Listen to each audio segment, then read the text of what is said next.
Genesis 4 begins with the birth of Adam and Eve's first two sons, Cain and Abel. Eve gives birth to Cain, acknowledging God's help in bringing forth life.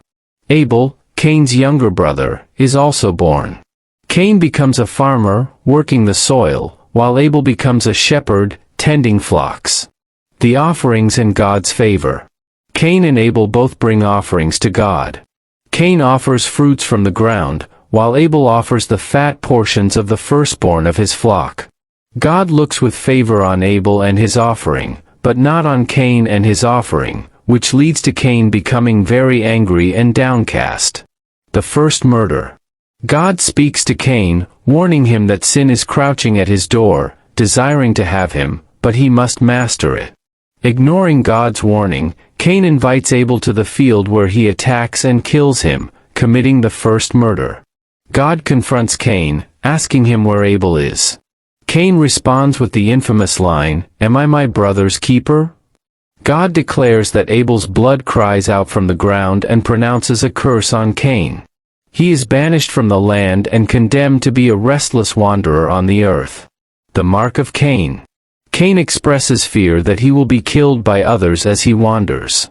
In response, God places a mark on Cain to protect him, ensuring that anyone who kills him will suffer vengeance 7 times over. Cain leaves God's presence and settles in the land of Nod, east of Eden.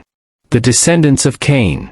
Cain has a son named Enoch, and he builds a city, naming it after his son. The narrative briefly traces Cain's descendants, highlighting advancements in civilization, such as livestock farming, music, and metalworking. Lamech, a descendant of Cain, boasts to his wives about killing a man for wounding him, indicating that violence is spreading through humanity. The birth of Seth. After Abel's death, Adam and Eve have another son, Seth, through whom the godly line continues.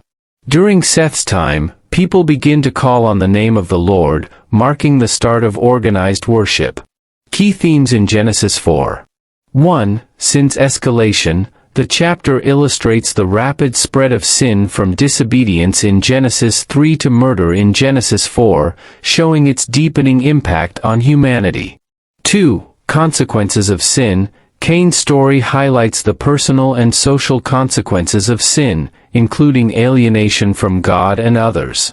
3. God's mercy and justice. Despite Cain's grievous sin, God shows mercy by protecting him from being killed, while still enacting justice through his punishment.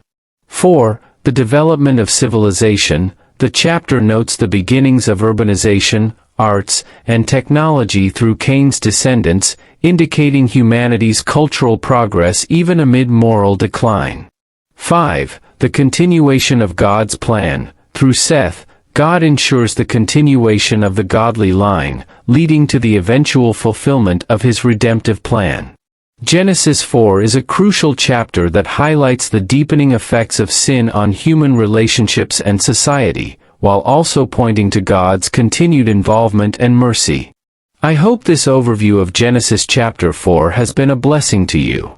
If it has, please consider subscribing to this channel, liking the video to help others find it, and sharing it with someone to spread God's word. Thank you, and I look forward to seeing you next time.